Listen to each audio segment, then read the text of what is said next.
All right, good morning, everybody. It's 9 o'clock. Corey's not going to be here today, so he asked me to kind of stand in. So bear with me. Just at this time, I just remind all the board members to turn on your cameras at this time. Royce, you there? Yes, sir. Ready when you are. Okay. Today is Thursday, October 10th. We're going to call this meeting to order. The State of Hawaii Communications Technical and Finance meeting. Royce, do we issue public notice? Yes. Okay. Thank you. Public testimony will be taken on all agenda items as those items occur during the meeting. Let's start with a roll call, Royce. Starting off, Francis Olaweta, he will be coming in later. Philip Bankwell.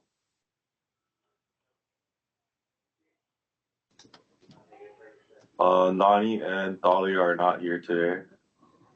Diana Chun. Franny Chung. Stephen Courtney is here today. Ruth Cruz. Stacy Domingo.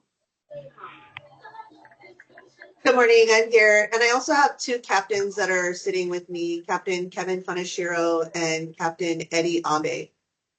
Got it. Thank you.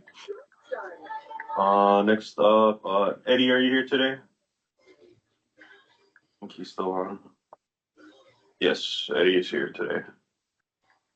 Robert Fujitake. Good morning, I'm here. Thank you. Buck Giles. I'm here, Royce. Good morning. Thank you. Morning. Liz Gray. I believe Liz is on. I see her. Yes. Yes, I'm here. Thank you, Liz. Vern Hara. Julie Hepkes. Wayne Hirasa. Yes, I'm here. Thank you. Thank you. John Holland.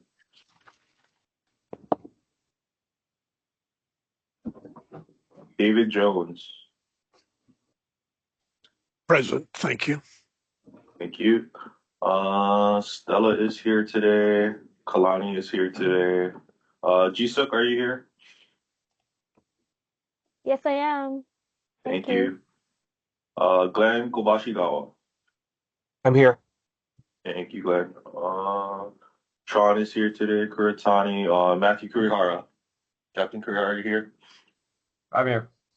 Thank you. Patrick Letty. Kimberly Lee. Alon is here today. I saw her. Shelby Lewis. Rebecca Lieberman. Reed is not here today. David Miyazaki.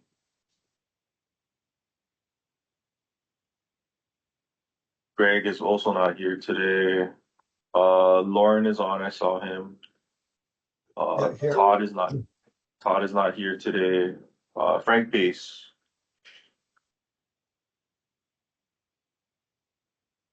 Gary Pulford. Present. Thank you. Dave Lynn is here today. Tony Ramirez is here.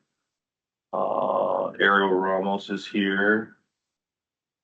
Natasha Reese.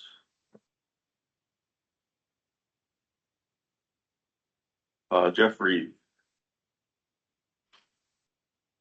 Corey is not here today. Calvin Sugg. Present. Thank you. Kennison, are you here today? Yes, Royce, thanks. Oh, you're here. Thank you. Yeah. Keola will be coming later.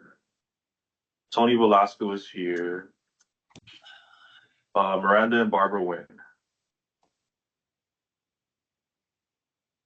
Not here. And Ruth Zabel. I'm here. Good morning.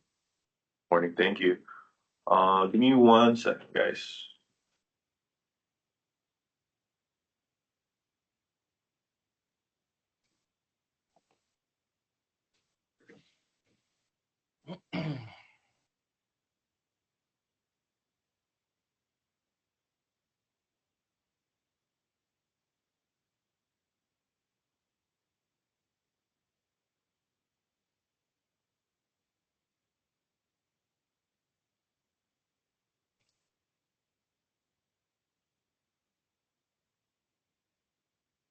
Okay, Sean. We do not have quorum for communications. We have quorum for finance and technical.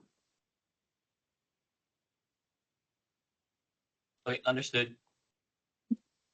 So we can still proceed, right? Yeah, Davey's just doing updates. Yeah. Okay, gotcha. Okay, so at this time, we'll take a minute or two to review and approve September's meeting minutes. When you guys finish reviewing, can I get a motion to approve the minutes?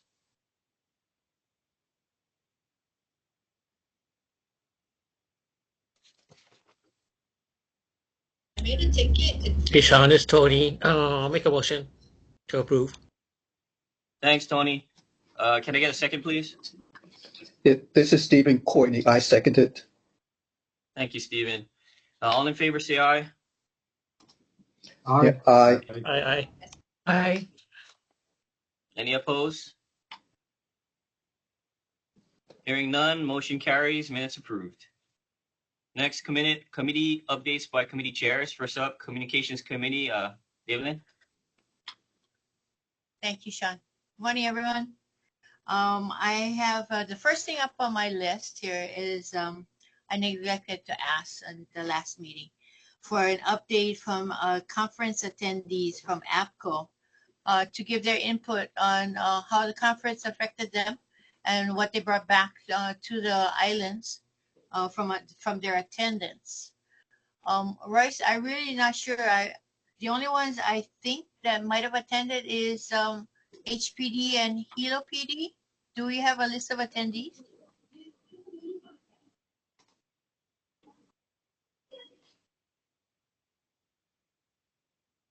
Okay, well, since Royce is not here, HPD, anyone on that can tell me about your people or if you attended the session, how you felt?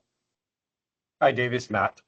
So I was there with a few of my staff. I liked it. It was really good. I think we learned a lot. Sorry, I haven't reviewed all my notes from this before, but one of the classes we went to was about recruitment and specifically what Sacramento PD or Sacramento Fire and EMS Dispatch has been doing. So we got a lot of good ideas out of that. What I saw, well, what they went over is they did a lot of things that we do now, and they basically call it like that's like the old way, like your advertising is only on the government websites. So they reached out to like use Indeed and other third-party vendors, and they said that really helps. So we're looking at doing things like that as well on our side now. They do have, APCO has a 911 staffing crisis summit coming up in 2 weeks, I believe, which our department is going to send me and a couple other people too. So I can update you on that later. And don't worry, it's not with 911 funds, so we're spending HPD's money now.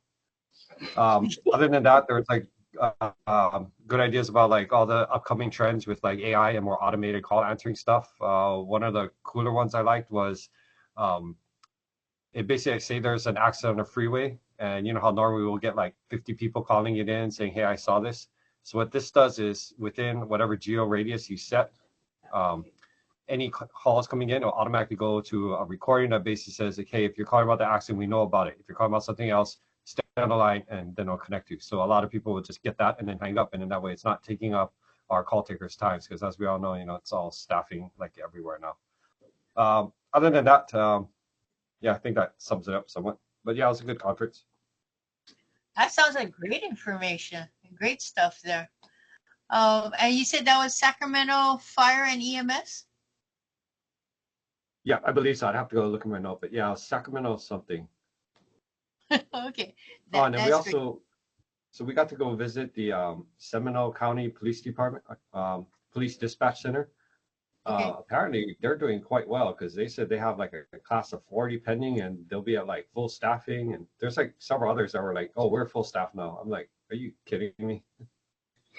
But everybody else in the room was kind of looking at them like, are you kidding me? Okay, so everybody else was amazed. Awesome. Thank you, Yeah. Matt, for sharing that. Yep, no problem. Rob from Hilo? Yeah, David, nobody from HPD here, but I think Fire may have sent someone. Okay, and do we have anyone from Hilo Fire on? Hi, good morning. This is Stacy. We were able to send one person, and for several years, we've not really ever sent anyone to conferences from our line personnel. And the biggest takeaway that we got was this person had, over the course of the past year, had stepped down from being a supervisor. And he said after going to the conference, he was inspired to want to take a role again as a leader. So he's requesting when we're going to be opening up the position so he could apply again for a supervisor position. And he said he went to a lot of the breakout sessions for leadership and the culture around dispatching. And he said he's really excited to see if he can step into a supervisor role and utilize some of the things that he learned from the conference as a supervisor. Oh, that's Thank awesome. you. That's great news. Good for you guys. Thank you. Anyone else that attended APCO that can share? Hey, Davey, it's Glenn. Again. Hey, I just wanted to share that, they actually had a session. I thought it was probably one of the best sessions, simply because it was centered around Maui wildfire response. And just kind of wanted to share a little bit about what was discussed. I mean, the panel that was there were from FirstNet. I believe there was a guy from the California Riverside Fire Department, as well as a First Responder Authority. And to summarize, basically what they covered was their response to the fires, talking about the damaged cables, the fiber backhaul, the challenges in getting equipment shipped to Maui, trying to use like private ferries and stuff. They were able to kind of stand up operations with that, that small airport up in about Kaanapali. But also highlighted the great work that the Maui first responders and the Maui PSAP, and commended the first responders of Maui highly. And so I just thought it was good to kind of see that in a broader scope in this national, and the room was pretty packed for this particular session. Thank you. Thank you for sharing that, Glenn. And yeah, it's a living and learning event, right, for everybody. Preparation is essential, not only for now, but for the future. Thank you, everyone, for sharing your manao on this. It's good for all of us to learn and be prepared. Ariel, are you on? Can you give us an update on what's going on your Viper 7 upgrade? So we had run into a issue over the last couple of days. I'm not too sure. I think Hawaiian Tel would have to explain what had happened. I don't know if that's related to the Viper 7 system, but eventually Hawaiian Tel found out that there was a bad unit that needed to be replaced because the cell phone carriers weren't able to transfer their calls to us. So we weren't receiving 911 calls. And we've tried like in dispatch with our phones. We had Spectrum, Verizon, and AT&T, where when we would call 911, it would be a busy dial tone. And we couldn't even get to our admin lines either. And we weren't able to call out from our consoles to cell phones. The landlines worked, but like we were having issues with it processing cellular calls. And then sometimes our 911 calls would come through on the admin line.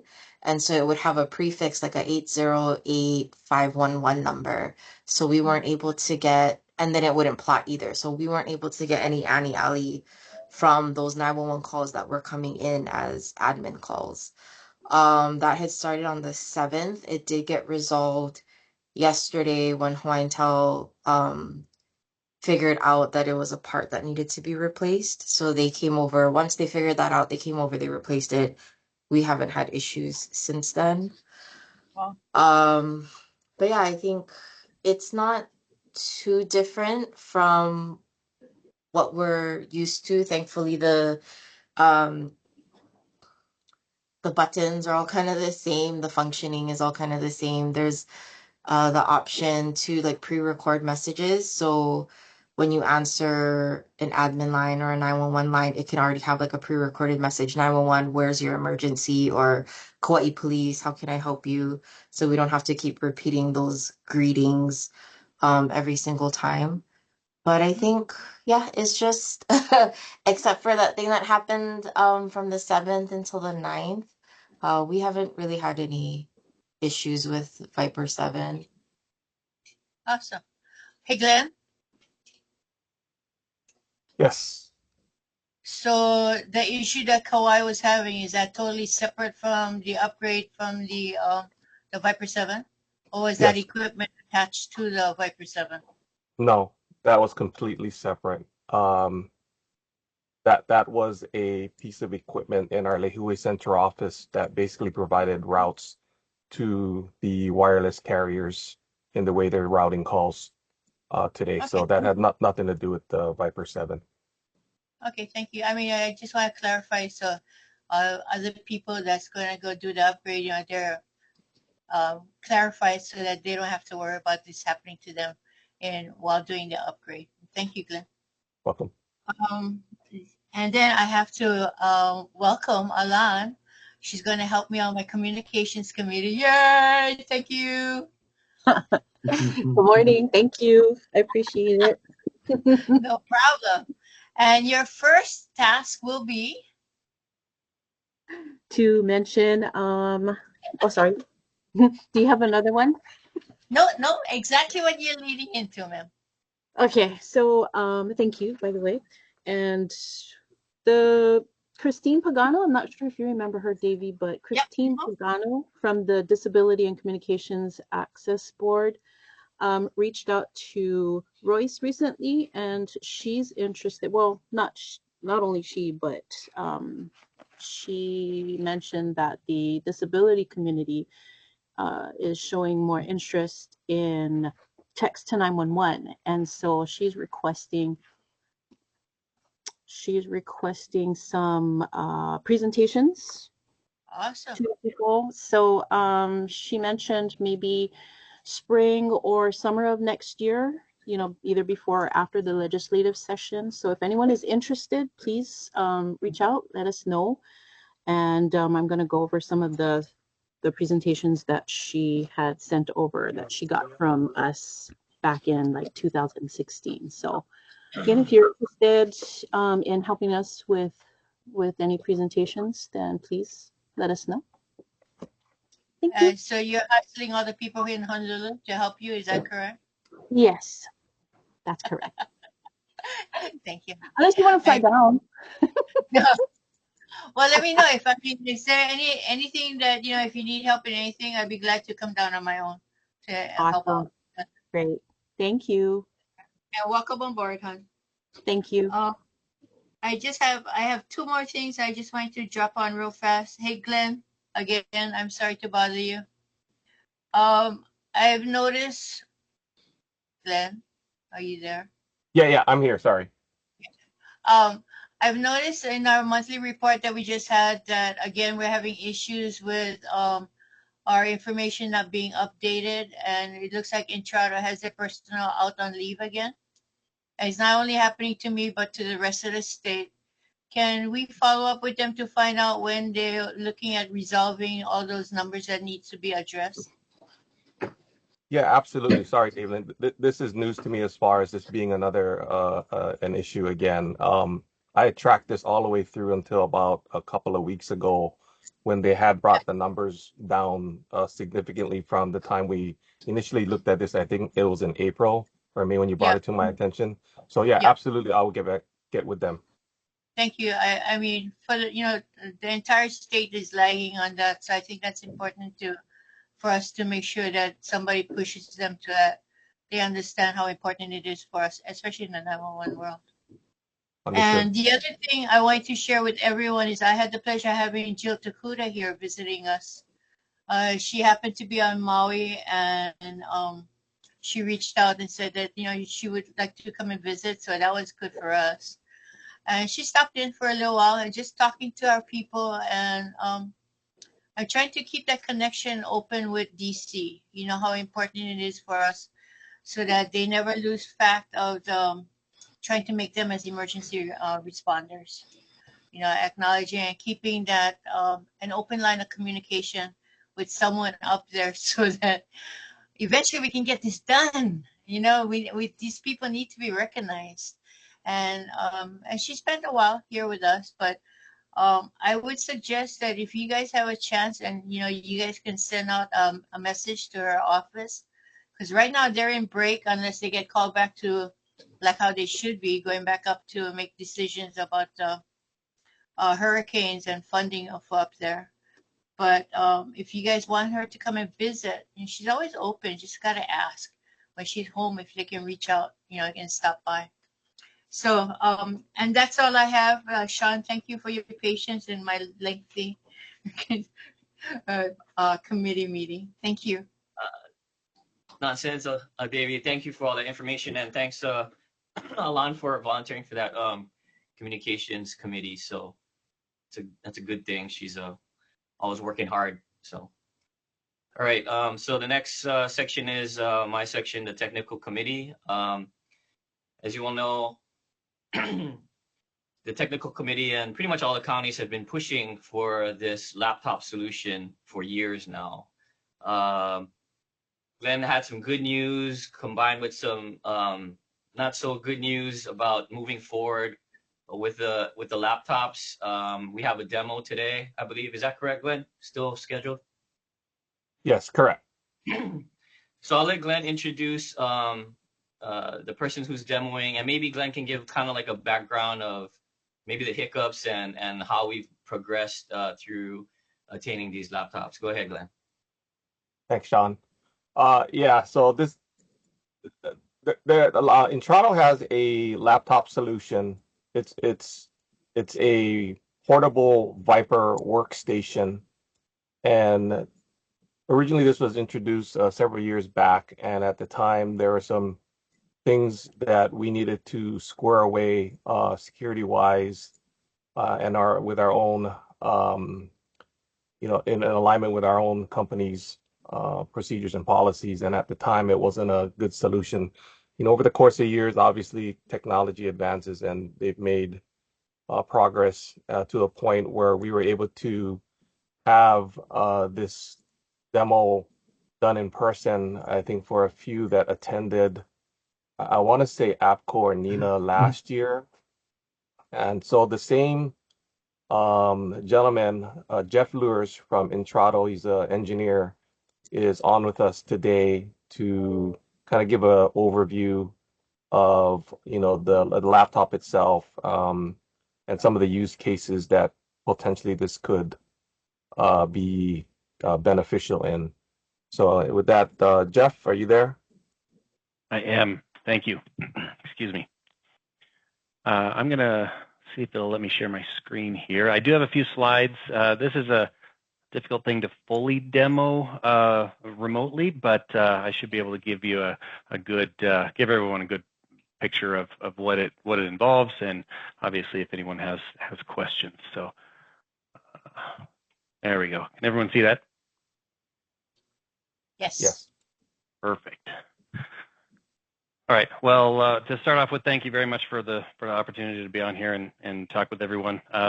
Some of you, I think, that are on here have probably seen this or been involved in conversations with Intrado about this. I know we over the years, like Glenn mentioned, we've talked about it off and on, the capability. Anyhow, but I was asked to come on here and kind of talk about the same thing for everyone. So this is a solution that Intrado has had for quite a few years. It became very useful, especially around the time of COVID, for a lot of our customers on the mainland here, for obvious reasons, and we'll get into a little bit of that. It's really pretty basic here. So all we do is we take a Power 911 workstation, which in this case is a laptop, right? So it's portable. We put a VPN server component in the host location. So in your case, this would likely be located in one of the or in the HawaiianTel facility, right, where the Viper backend Viper hosts are. Okay. And then there's a VPN client on that workstation. And now anywhere you can, you have a sufficient internet connection, you can establish that secured tunnel. And once that connection is established, Viper sees that as just any other workstation on the network. Okay, so you can have the ability to then just log in with your same Power 911 credentials, and then be a member of all the same, ring groups, ACDQs, et cetera, that you are when you're in the PSAP. Okay. From a hardware perspective, all the same audio connections that you're used to in the PSAP, and I'll come back to that a little bit. Really, the goal is to make as few. We want it to be as similar as possible, right, to sitting within the PSAP. Obviously, when there's a need, if your use case is disaster recovery, you don't want to have to remember a lot of things that you don't do every day. Okay. From a connectivity standpoint, we obviously it traverses the internet, right, to the Viper. We obviously recommend, these are kind of in order of preference here, right? A solid hardwired internet connection is obviously the best for reliability. Next, maybe a dedicated commercial grade LTE type access point, and then just Wi-Fi. We have had a lot of success stories from customers when a Wi-Fi connection is all they had, and we're able to make use of it. So. Again, back to a little bit of the hardware, a couple just quick pictures here. There are a couple options for the case, right? This is a waterproof hardened Pelican case. There is a soft-sided like backpack that you'll see in another slide here as well. That is an option. It comes with a laptop, the same Sonic box and headset jack box that you guys have at your PSAPs today. Comes with a handset, so you can use a handset if you want. It also does come with a headset and a base. You can also, as an alternative to this, use the exact same headsets and cords, right, dual prong cords that I think most of your PSAPs use today as well. And that's probably the most common application for customers out there. They like to keep things, again, as similar as possible. Okay. Not pictured here. It does come with an external speaker. If you don't want the ringer just to come through your headset, there is an external speaker that you can use as well to hear your ringer. Okay.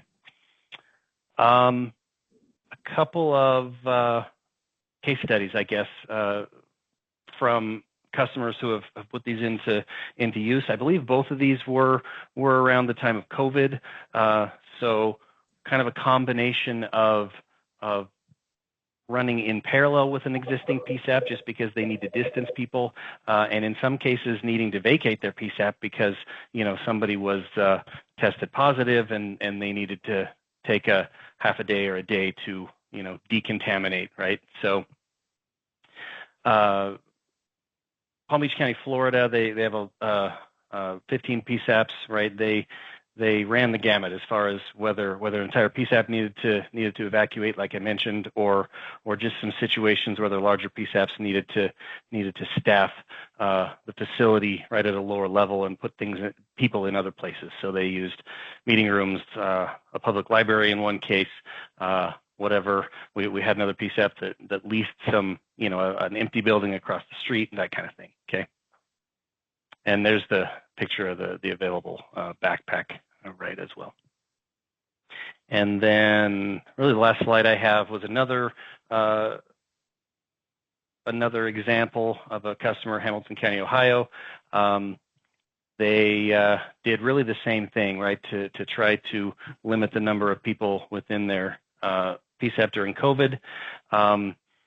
In their case, they didn't have previously a dedicated training positions, and so even after their immediate need was over, they continue to use those, right, just as additional training positions within their PSAP.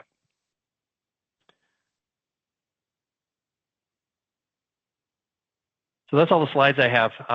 It's again, it's pretty basic, right? We tried to keep things as simple as possible. It really does depend on that connectivity, and we've got some guidelines as far as the recommendations and needed bandwidth and all of that. And ultimately, every single PSAP is going to need to look at your use case, right? What specifically, what need are you trying to meet with these? And then we would, on a case by case basis, make some decisions as far as how we architect and discuss some of the additional things that you need to consider as a PSAP in order to deploy something like this. So, Glenn, anything else you'd like me to cover, or any other questions from anyone? Yeah, I had a question. This is Sean from Honolulu Fire. Yeah. So this is kind of like, are you kind of like remoting into an existing console? So like, do we have any limitations on like the display? I mean, what's on the laptop as far as like limitations of the Rolodex or interfaces, et cetera, that we may add on onto our Intrado system? Yeah, that's a good question. So a couple things I'll say there. Number one, as far as limitations, the software is exactly the same. This is actually an additional workstation, right? In addition to what you would have within your PSAP. So we're not leveraging any existing workstation infrastructure within your PSAP for this, right? It's an additional standalone workstation, and the software is exactly the same. So from a Power 911 functionality standpoint, that remains the same. Okay. Obviously, one thing that I will mention, I know that Hawaii PSAPs use a separate screen within their PSAP for a map product, for MapFlex or SCC. That will certainly run on these laptops. In fact, we do have an option for a docking station so that you can connect a second monitor. However, you certainly lose your portability at that point, right? So that's again something that each PSAP is going to have to decide what the priorities are there, right? If it's important enough to to have an additional monitor right in your kit to take somewhere, or if that needs to be at a fixed location, right? Whatever that looks like. But the map product can run on these as well. If you only have one screen, just the laptop, you can certainly do an Alt Tab and switch between two applications. Again, just decisions to make. Does that answer your questions? Yeah, that was going to lead into my second question about the peripherals and bringing in a second monitor. As for fire, we're definitely looking at this as for like maybe when a hurricane passes through, and we might have tactical dispatchers pre-positioned at certain battalions, and maybe running this off of a CRD or a mini CRD. So that would pretty much work in that case scenario, right? I'm not familiar with your acronym. Oh, it's just a compact, rapidly deployable that offers like a network connectivity. Like Oh, that I low, see. like a Starlink. Understood. Yeah. I don't see why not. Right. There's bandwidth requirements, and as with any real-time application like voice, right, the latency is important. But other than that, yeah, I think it would be a good application. So. Perfect. Yeah, we were looking at this for many reasons, like evacuations of a PSAP, being totally mobile, as like for Honolulu Fire, we already have like a mobile CAD and a mobile radio solution, laptop solution, and this would just complete it. So thanks a lot for the demo. I know I've been on the discussion with this for a while, and I'm so glad that we're pushing forward with this laptop, because this is actually the missing piece for Honolulu Fire. So I really appreciate this demo. Thank you. Yeah, certainly. Good. I appreciate it. Good to hear that. Hey, Jeff, this is Alan. Yes. What about for everyday use? How long do you think, or is it recommended for everyday use where we could use it as a console, and then if we needed to, we can take it with us? Like, or is it more for last minute deployable kind of thing? Yeah, that's absolutely possible. In fact, we have other customers that do just that. You know, maybe a budgetary consideration where they you know, can't afford extra workstations that sit in the closet most of the time, right? Right. So yeah, we do have PSAPs that do that. That's something we would need to discuss how we architect it, right? So we can, that VPN server component, right? We can put that in different places depending on the need. For HPD, maybe that's where we need to put, you know, a VPN component at your location, so it operates 100%, right, like your fixed workstations. But again, we could have more conversations about that. But the short answer is yes. There's no reason you can't use this regularly and then pick up and go. There's, you know, just some details that we would need to talk about in decisions. But Great, thank you. Yep. Hi, this is Stacy from Hawaii Fire. I'm just curious, are there limitations to the laptop versus the CPU? How you're saying that we could configure it to be a permanent station, but also like with a dock, and then we can just unplug it. So for example, if I had everything set up in my backup center with screens and everything in a docking station, I could just unplug the laptop, take it to my backup center and plug it in at my backup center, and it would operate cohesively. Yes and no, and let me explain that. And I again, I don't know how deep we want to get into the details here, but that is certainly possible. What we would need to discuss. So here's the detail, right? If your PSAP is down and you want to use this, you know, remotely somewhere to make up for that, right?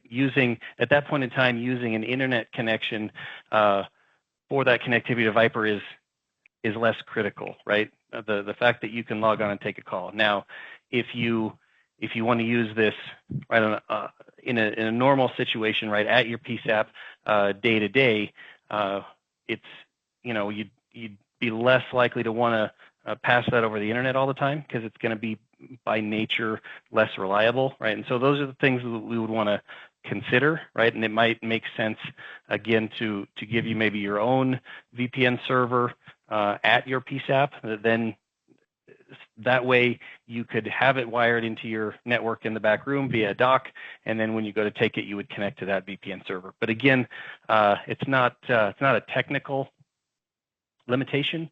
It's just, you know, your specific use case and what would work the best. I don't know if that answered your question completely, but It does. One other question would be, is there a significant cost difference between this portable solution versus a stationary solution? Like if we were to have a stationary setup in our backup center versus this portable solution, I see what you're saying. Is there a significant cost difference? I'll be honest, I don't know the difference. I believe there is some increase in cost just because there's, you know, additional maintenance effort that it takes and some additional software.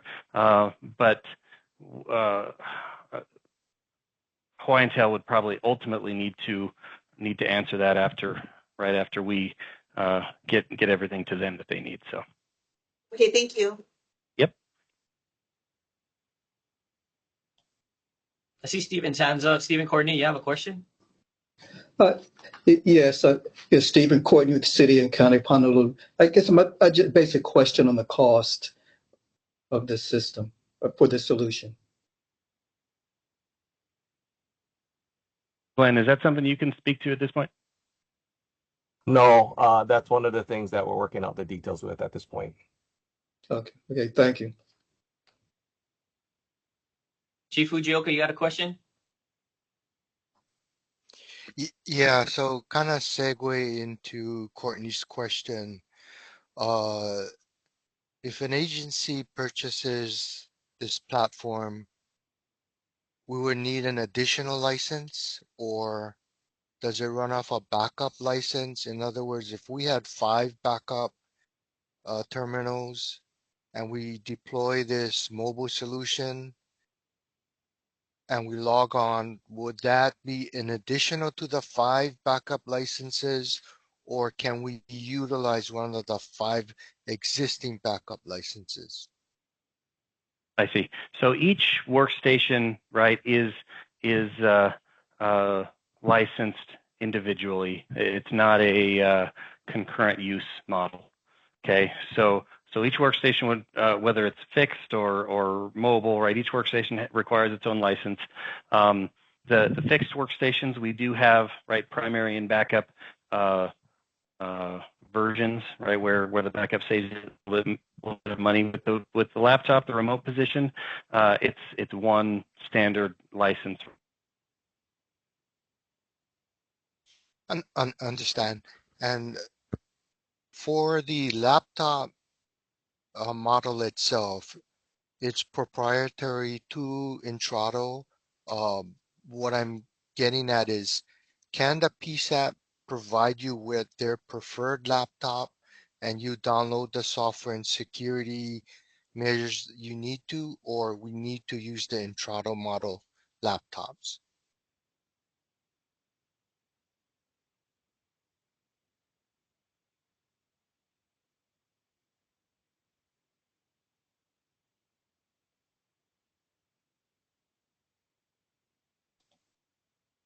Jeff, did you hear that question here? Could you hear me? We can hear you. Yeah, well, I I don't can know, hear you. Jeff. Are you on mute, Jeff? Oh, he's gone. I can answer that. And yes, it has to be an Intrado laptop. This is Ruth with Intrado. We'll wait for Jeff to reconnect here. Oh, thank you, Ruth. Oh, okay, thank you. That's all the questions I had, Chief. Thanks, Chief. Anybody else have questions? You know, as you can tell, like there's a lot of interest for this, right? So hopefully we can press on and then make this successful in being able to attain these laptops. Okay. Anybody else had any questions or comments before I move forward? Okay, hearing This none. is Jeff. My apologies. I lost connectivity. So Jeff, they were asking if it had to be an Intrado laptop, and I went ahead and answered that it did in fact have to be an Intrado laptop. It does, yes. Sorry about that. And I was in the middle of answering somebody's question. Did you hear enough of that answer, or do I need to go back to that? No, we were good, Jeff, and we appreciate the demo time. So thank you. Perfect. Hey, Jeff, this is Francis. You mentioned something that kind of piqued my interest. In a scenario where you said we have it, say an example use case was taking it to an established backup location, where we already had backup. We set up a backup station, right, with all the equipment today. If they hardwire, you mentioned if they hardwired into that network, do they have to VPN in, or does it become a workstation on that backup? The key determining factor there is where your VPN server resides that you're connecting to. Okay, if it resides on a different network, then you would have to continue using the VPN connection. If it resides at whatever site you're going to, then you can plug into the network there locally without needing to use the VPN. Does that make sense? Well, yeah, I guess the question is, you're always even on an established network, a backup network that we have at a backup PSAP site, right, with stations already configured. When they plug into that network, they still have to, the user still has to VPN in with the laptop. It doesn't become like a stationary unit, Right. No, and I think I understand what you're asking. Yeah. And again, the determining factor is where we decide to put that VPN server, right? So it'll VPN in then from the network. If we have a shared VPN server like we were talking at a data center, Yeah. and we're using that one, then they're always going to need to use that VPN connection, right? If a specific PSAP has a specific need where they want to be able to use these hardwired at a facility, we can give them their own VPN connection there. In which case, when they're at that facility, they could use the hardwired connection and not have to use the VPN, and then only use the VPN when they take it somewhere else in the field. Even if they're hardwired, right? They have to VPN in. Okay. Correct. Yep. Yes. Okay. All right. Thank you. All right, thanks. Thanks again, Jeff. Yeah, absolutely. Thanks, Jeff. Okay, moving on. Advisory committee. Rebecca, you have any updates? Sean, Rebecca's not here today. We can just skip over. Okay, got it. All right, Chief Eddie, Finance Committee, you're up. Sean, I'm gonna run it this time. Eddie asked me to run it for him. Okay, go ahead, Royce. Give me 1 second, guys.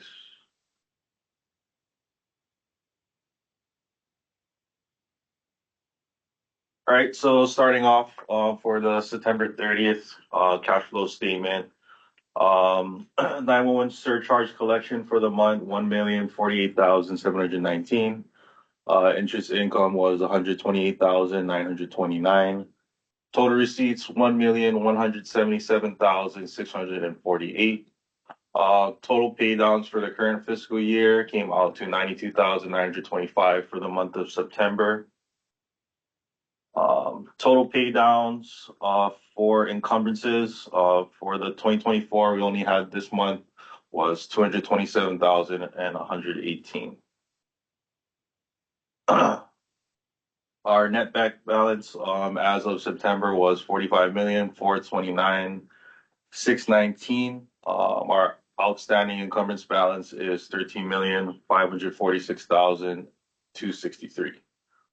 Leaving us an unencumbered cash. I lost you for a little bit. Oh, hello. Did anybody else? Did anybody else get disconnected really fast? Or was it just me? Can you guys hear I got me? kicked out and then brought back Yeah. on. I can hear you. Okay. Can hear. So Okay, go ahead. unencumbered cash balance was 31,883,357.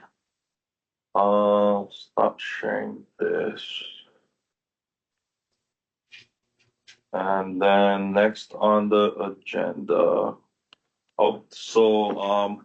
Maui Police Department is requesting $25.32 for Hawaiian Telecom text to 911 contract. So this was for invoices for last fiscal year. Excuse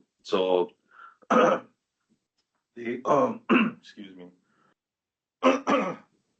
So the $25.32 shortage, that's due to the general excise tax increasing this past January that wasn't accounted for. Were there any questions on this request before I ask for a motion to approve?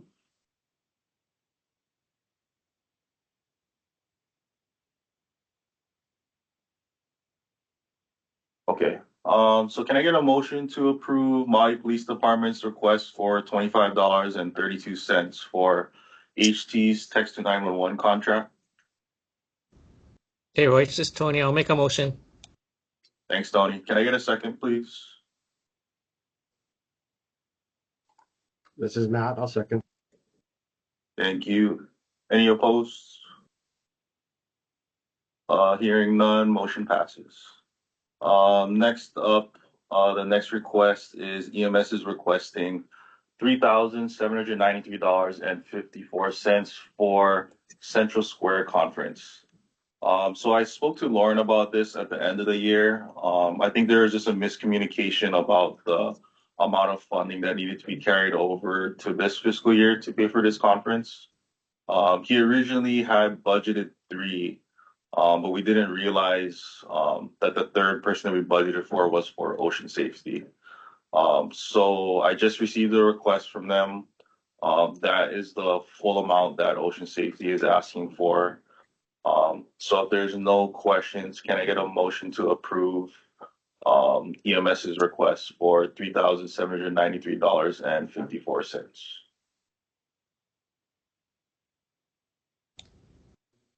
Joyce, Tony again. I'll make a motion. Thanks, Tony. Can I get a second, please? This is Matt again. I'll make the second. Thanks, Matt. Any opposed? Hearing none, motion approved. And that's all I got, Sean. Thanks, Royce.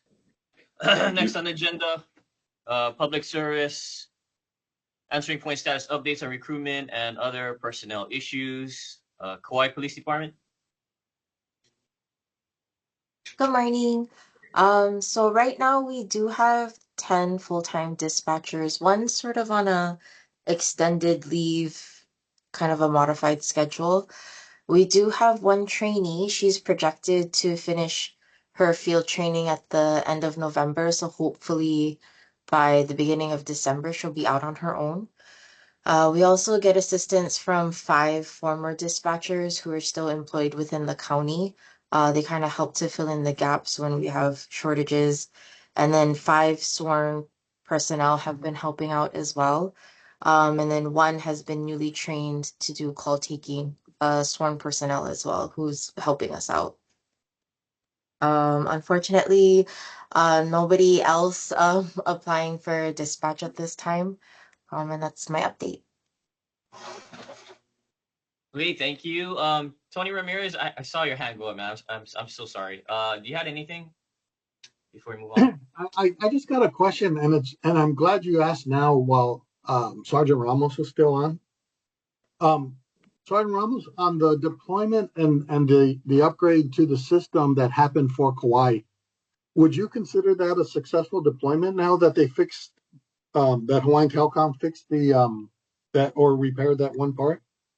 Yes, we haven't had any issues since they replaced the one part, but even prior to that, thankfully the interface was still pretty similar to Viper 5. So we got trained on how to use the new Viper 7. There isn't too many changes from it. I haven't heard any complaints about Viper 7 from the dispatchers. This is awesome. And Glenn, if you don't mind, from Hawaiian Telcom's perspective, do you also consider it a successful deployment of Viper 7? Sorry, speaking on mute. Yes, we do, Tony. Okay. And I'm not. Who's next? Sure. I'm sorry. Sorry, Tony. I just add that. I'm not sure if you're aware, though. We are still working to get the updates for SEC going with Intrado and your team. And so they got through the scheduled timelines to do the updates. And then on Monday, we're going to be in the training along with your team on how to enter and upload the data. And so soon enough, that will be something that they can control on their own. Oh yeah, no, I did hear from Intrado, and it does look like they've come up with a go forward position, I'm going to call it. It's not the permanent fix, but it is a fix. But I just wanted to, give a shout out to the Kauai PSAP and to Hawaiian Telcom, because we always get beat up all the time, right? But just a shout out for doing a successful deployment. And I was just wondering who's next. That's still being worked on. There's some things we're working out with the Big Island folks, of course, as well as with Maui. But that is TBD right now. But it may be between either the Hilo Center or Maui. Okay. Well, thank you. I just wanted to, kind of close the loop on that, because it is this is a monumental thing. So are we still considered a next generation transitional state, or are we now considered moving or forward progress in the next generation? I know we're not I3. Let's put it that way. Correct. Francis, you want to answer that question? Yeah, we're not I3 because, I mean, to your point, Tony, there are a Yeah. lot of other components other than the call handling. But I would Yeah. say Kauai is the first, with Viper 7 to be on a very close to saying, the call handling is I3 Next generation. compliant. Yeah, next next gen. generation. Yeah. It's some of the other, how we get the calls in via SIP versus TDM that we're working on. There's some, we still do anti-alley versus geocoding, and that's still being worked on, with the routing. So, yeah. Okay, well, congratulations to Kauai and Hawaiian Telcom for, the first site to make it. So congratulations. Thank you, Thanks. Tony. Yeah, and I appreciate Kauai's support on it. Hi, this is Megan Riley with Eagle View. I just want to jump in here and again offer the same sentiments, congratulate Kauai County on the successful implementation. I just want to offer our imagery integration. If your SCC setup is getting dialed in, we could at the same time test out our imagery integration and bring all of your high resolution imagery into the SCC interface for your dispatchers to use. That's a very simple process. We just need the domain of where the application is hosted, and we can issue an API key that you plug into the configurations for Intrado. And I have a screenshot to show you if that's okay if I share my screen and show you what the imagery integration with the SCC.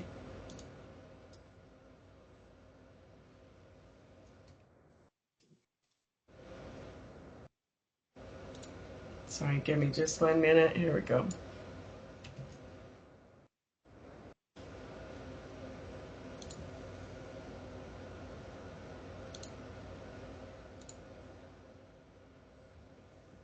Okay, can y'all see this screenshot? Yes. Yes. Okay.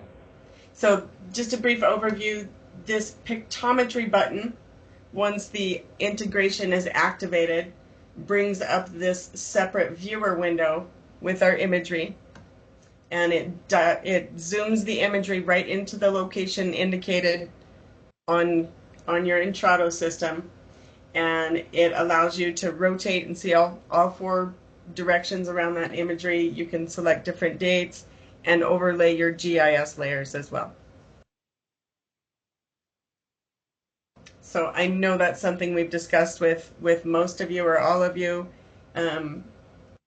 previously, and it's very exciting to hear that's possible now. So please do reach out to us with that domain name if you'd like to get this fired up for Kauai County.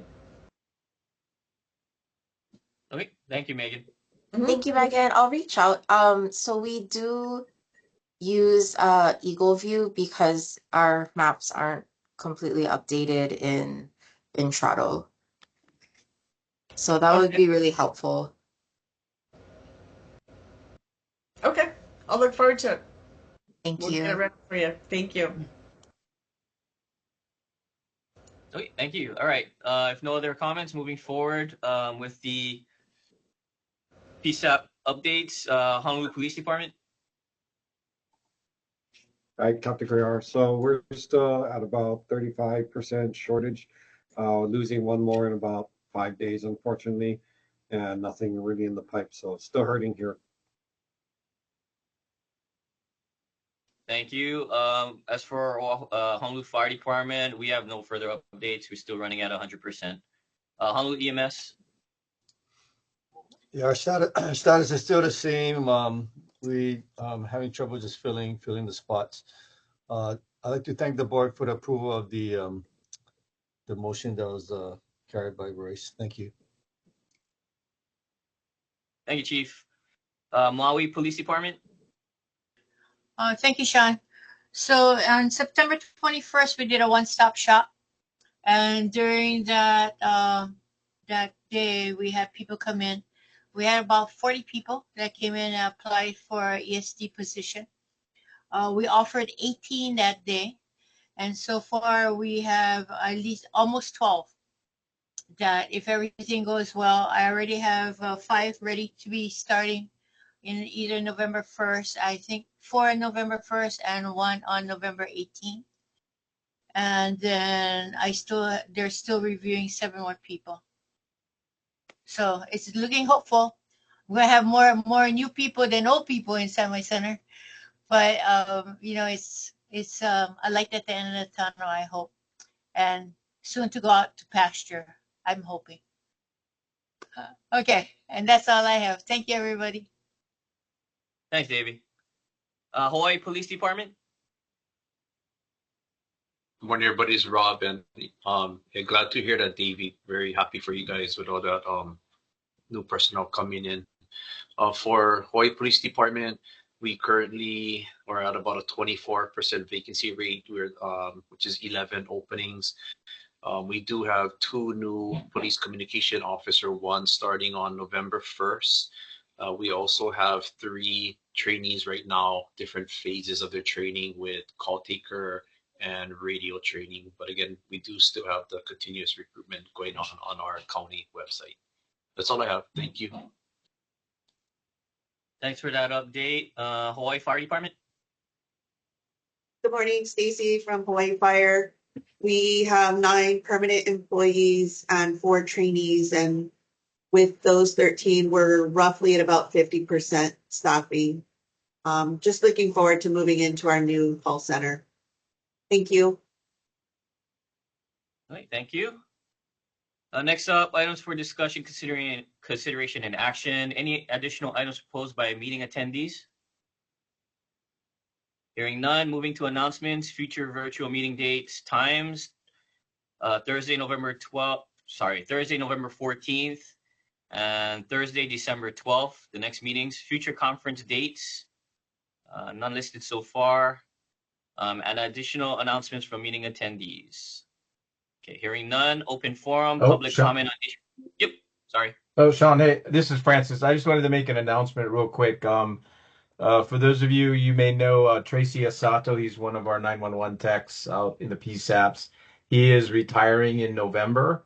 And, Tracy has spent 43 years with the company. He did do an early retirement, but he got bored and came back. And for the last 20 years, he's been supporting 911 in Hawaii from when we started with the CML back in 2000. So, we wanted to keep Tracy on for a few more years, but his wife was pretty adamant about having him come home and start to travel. So we're wishing Tracy, the best in his future. We did backfill the position a few months ago to get the training done on that person. But again, I just wanted to kind of make that announcement. I know a lot of the folks here or their folks work with Tracy over the past 20 years. We are planning a little bit of a retirement party for him at the end of the month. If you have anything you'd like to say or provide, just let us know. Myself, Glenn, or F, and we'll get it over to Tracy or Tracy himself if you see him. Well, that was it. Thank you. Thanks for that, Francis. And yeah, Tracy, congratulations to Tracy. He's been around for a while. A great guy. Okay. Let's see. I was on open forum, public comment on issues not on the board meeting agenda. Okay, hearing none, can I get a motion to adjourn?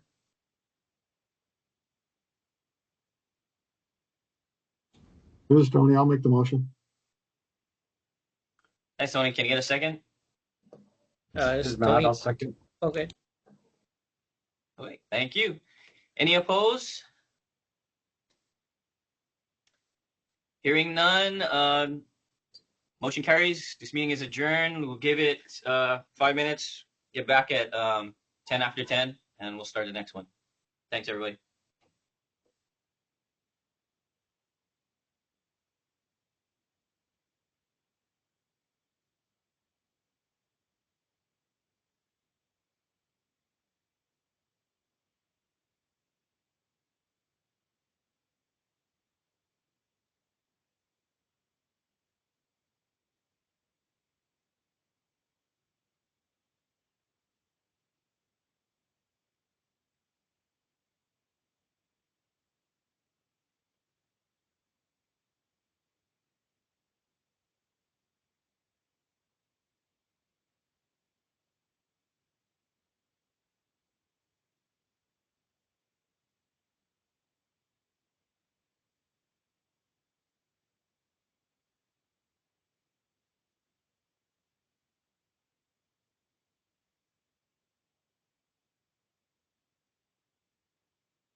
All right, welcome back, everybody. Just a reminder for all the board members to turn on their cameras again, so we can start.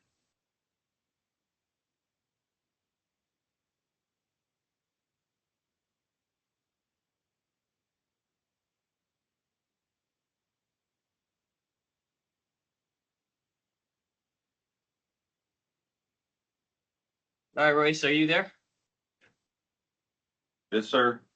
All right. Okay, Thursday, October 10th, calling this meeting to order. State of Hawaii 911 board meeting. Did we issue public notice? Yes. Okay. Public testimony will be taken on all agenda items as those occurred during the meeting. Let's go ahead and take a roll call, Royce, please. Starting off, Francis Alueta. Francis is still here.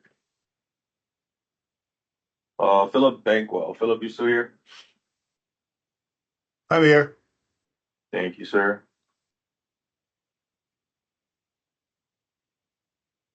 Stephen Courtney. Stephen, are you here? Present. Thank you, sir. Ruth Cruz. I'm here. Thank you. Thank you. Stacy Domingo. Still present, thank you. Thank you. Robert Fujitake. I'm here. You, Buck Giles. Hey, Bryce, how's it? Thank you. Liz Gregg. I'm here. Bryce. Thank you. Wayne Hirasa.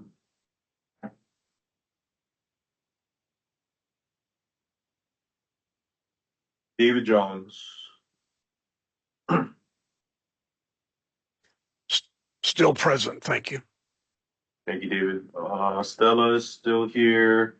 Kalani is still here. Jisuk, are you still here? Present. Thank you. Thank you. Glenn, are you still here? Yes, I am. Thanks. Thank you. Tron is here. Matt is here. Alon, are you still here? Still here. Thank you. Lauren Okamura. Lauren, are you still here? Yes, I'm still here. Thank you. Gary Pulford.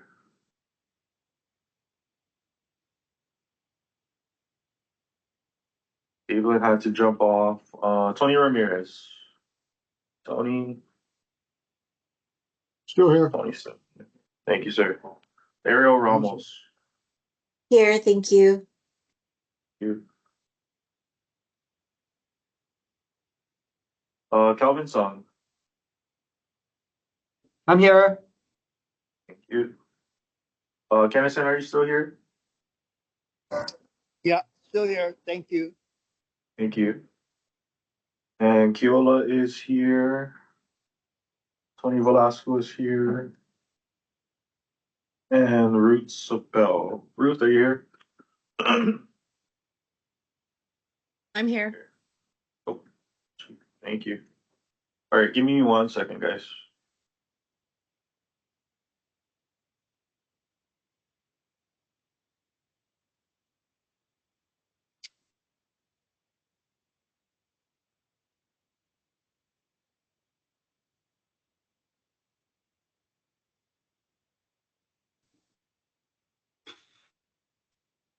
Okay, Sean, we have quorum for board. Awesome. Thanks, Royce. All right, let's take a moment to review and approve the September meeting minutes. When you get a chance, can I get a motion to approve once reviewed?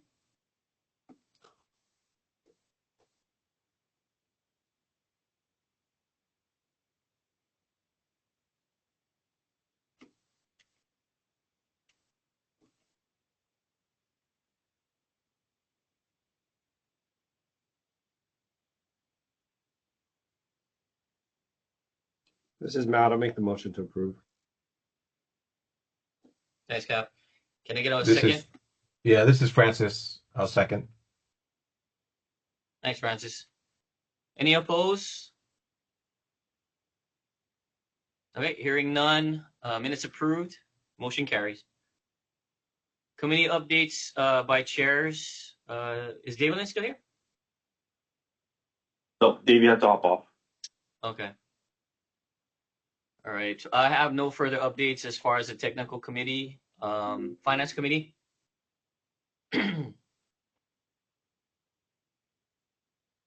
I think Chief Eddie had to go too, right? I was reading the comments.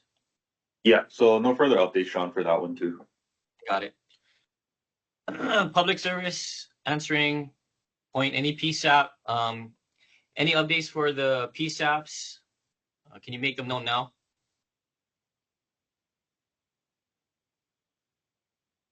Okay, hearing none. Moving to the executive director's report.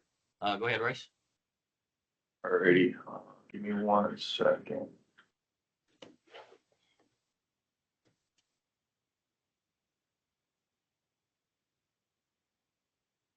All right, so starting off, I wanted to request funding from the reserve to purchase a work cell phone for Benson.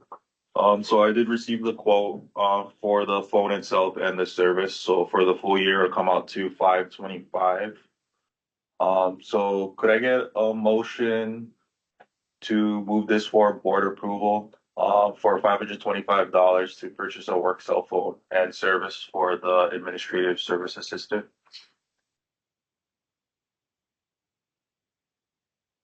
This is Jisoo. I This make is that Malcolm. motion. I'll second. Okay, thank you. Any opposed? All right, motion carries for board approval. Next up, errors and shortages approved by me in the first quarter. So I don't know if you guys remember, but I believe it was October 2023 of last year. I got board approval to make adjustments or cover shortages or errors up to $5. So for the first quarter, these are just some. So the first one that I had to do was 1 cent. So these really small shortages, I didn't want to go for board approval. So this is for the 911 database provisioning. Hawaii PD was short 1 cent for their 2024 encumbrance. I took that from this year's reserve. Another one was for their May and June 2023 invoice for that as well. This was supposed to have been resolved last year, but it wasn't included in any of their future requests. They were short 4 cents for those invoices. So I took that from the current reserve. Let's see. And the last one would be for Daveland and Maui PD. This is also because of the general excise tax going up in January. This is for their Centrix Kihei. For FY 2024, they're short $3.32. So I already went ahead and made those adjustments. Let's see. Was there any questions on that, guys? For that part, for errors and shortages?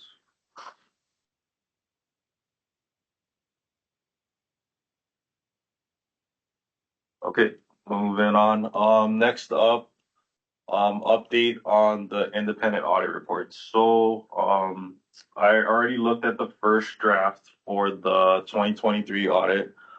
So that'll be completed soon, and they're also working on the 24 audit at the same time. Tentatively, I'm looking to have them present during the December meeting, so that'll be December 12th. And I would have them present both audit reports for both fiscal years. So I was just wondering if that's okay with the board, if anyone had any comments on that. Would they want to have 2 separate presentations, or is one presentation okay with everyone?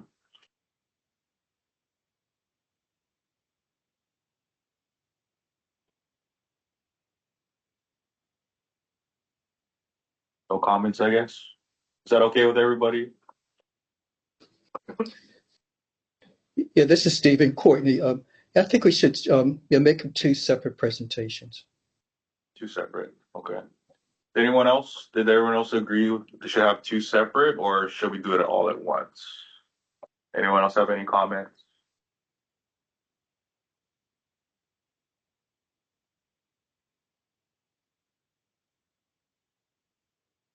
Okay, Steven. I can try to talk to Corey about it too, see what he thinks, because I know he's not here today. And that's all I have, Sean. Thank you. All right, thank you, Royce. Moving on to items for discussion, consideration, and actions. Okay, we need board approval for my police department requesting $25.32 for Hawaii Telecom Text 911 contract additional fees that was discussed. Can I get a motion to approve? I'll make that motion, Sean. Thank you. Can I This get a is second? This is Jisoo. I second that motion. Perfect. Thank you. Any opposed? Okay. Hearing none, motion carries. Approved. Next one, emergency medical service requesting $3,793.54 for Central Square Engage Conference. Can I get a motion to approve? This is Francis. I make a motion to approve. Thank you. Can I get a second, please? This is Jisoo. I second that motion. Perfect. Any opposed? Hearing none, motion carries, and it approved.